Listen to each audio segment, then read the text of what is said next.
इस वीडियो के अंत तक आपको इस पाठ से संबंधित संपूर्ण जानकारी व प्रश्नों के लिखित उत्तर मिलेंगे। नमस्कार सभी को, हिंदी कला केंद्र में आपका स्वागत है। अगर आप इस चैनल पर नए हैं तो पहले इसको सब्सक्राइब करें व बेल आइकन को दबाना ना भूलें ताकि नए वीडियो का नोटिफिकेशन सबसे पहले आपको मिले। बच्चों, आज हम पढ़ने जा रहे हैं हमारी हिंदी की पुस्तक सारंगी की कक्षा 2 का पाठ 16 जिसका शीर्षक है मूली। मूली तो बच्चों आपने देखी ही होगी।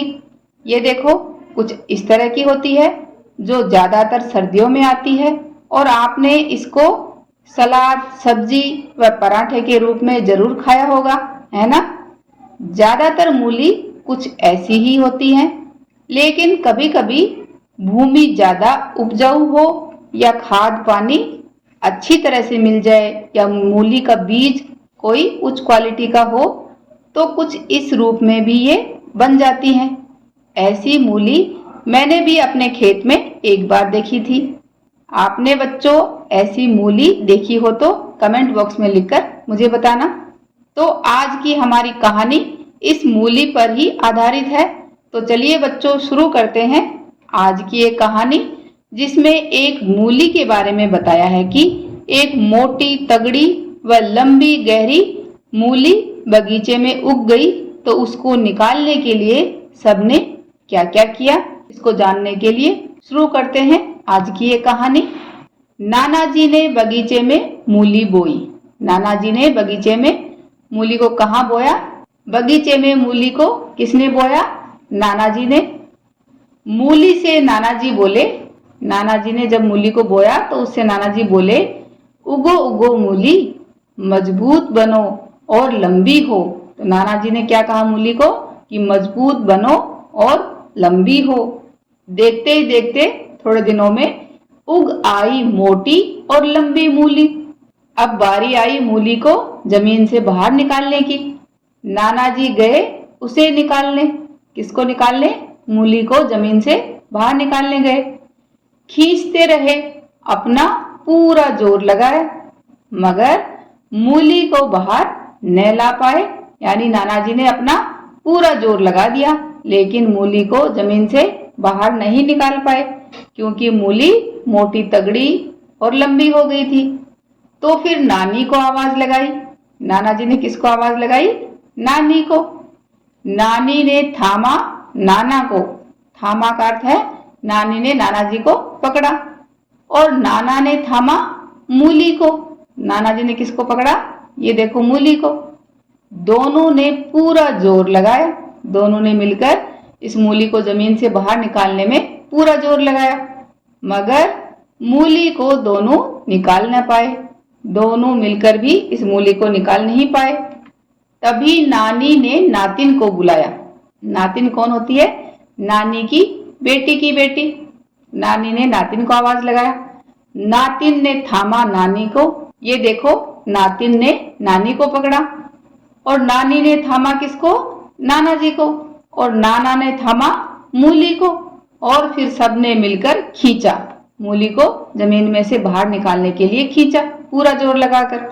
मिलकर पूरा जोर लगाया मगर मूली को निकाल न पाए। तीनों मिलकर भी मूली को नहीं निकाल पाए। अब क्या करें? तब नातिन ने अपने कुत्ते को बुलाया। ये देखो, फिर कुत्ते को बुलाया गया। कुत्ते ने नातिन को थामा। कुत्ते ने किसको पकड़ा? नातिन को पकड़ा। नातिन ने नानी को थामा। थामा यानी पकड़ा। नानी ने फिर नाना को पकड़ा और नाना ने मूली को थामा। सभी ने मिलकर जोर लगाया। आखिर मिलकर सबने मूली को बाहर निकाल ही डाला। इस तरह सबने मिलकर मूली को बाहर निकाल दिया। तो इससे पता चला ना कि सबने मिलकर ये काम कर दिया। तो मिलकर कोई भी काम करने से आसान हो जाता है और एकता की जीत तो होती ही है। और इस कहानी को लिखा स्नेहलता शुक्ला ने। अब बच्चों इस कहानी के अभ्यास प्रश्नों को करते हैं। बातचीत के लिए मूली इतनी बड़ी कैसे हुई होगी? तो मूली को अच्छी खाद और पानी मिल रहा होगा, साथ ही वह मिट्टी उपजाऊ होगी, इसलिए वह इतनी बड़ी हुई होगी। नाना जी इतनी बड़ी मूली का क्या करेंगे? नाना जी उसे अपने आसपास के लोगों में बांट देंगे। पहले लोगों को दिखाएंगे और फिर खाने के लिए बांट देंगे। मूली से क्या क्या बनता है, ये बच्चों आप अपने रसोई घर में जाकर देखो अपनी मम्मी के साथ कि क्या क्या बनता है। मूली से ऐसे पराठे, सब्जी, पकोड़े, अचार, सलाद आदि बनते हैं। मूली से बनी कौन सी चीज आपको पसंद है तो उसका नाम आप बताओ। जैसे मुझे मूली के पराठे बहुत पसंद है, आपको क्या पसंद है वो मुझे कमेंट बॉक्स में लिखकर बताना। शब्दों का खेल, कहानी के इस वाक्य को पढ़िए। कुत्ते ने नातिन को थामा, नातिन ने नानी को थामा, नानी ने नाना को थामा, नाना ने मूली को थामा, सभी ने मिलकर जोर लगाया। थामा शब्द का क्या अर्थ हो सकता है, इस बारे में जरा सोचिए। इस शब्द से कुछ वाक्य बनाकर अपनी कॉपी में लिखिए।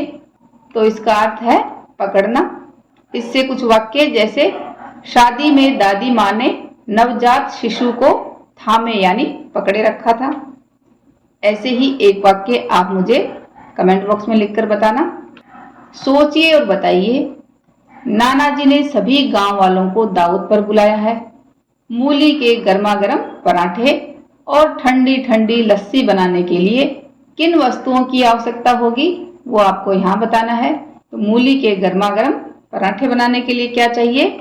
आटा चाहिए, मूली चाहिए, घी चाहिए और कुछ मसाले चाहिए जैसे नमक, मिर्च, हल्दी, धनिया, चाट मसाला, कुछ इस तरह का। ठंडी ठंडी लस्सी बनाने के लिए हमें चाहिए दही, भुना जीरा, बर्फ, चीनी, नमक। दावत के बाद नाना जी और नानी जी रसोई की सफाई कैसे करेंगे बताइए। तो इसके लिए सारे बर्तनों को धोने के लिए रख देंगे और रसोई के सारे सामान को वापस उनकी जगह पर रखकर रसोई की सफाई करेंगे। बच्चों इस कहानी को एक बार फिर से पढ़ें व समझें। मूली से बनी कौन सी चीज आपको सबसे अधिक पसंद है उसका नाम आप मुझे कमेंट बॉक्स में लिखकर बताना। साथ ही मूली ज्यादातर किस मौसम में उगती है वो भी आप मुझे कमेंट बॉक्स में लिखकर बताना। सुझाव व सुधारों के लिए कमेंट बॉक्स में लिखें।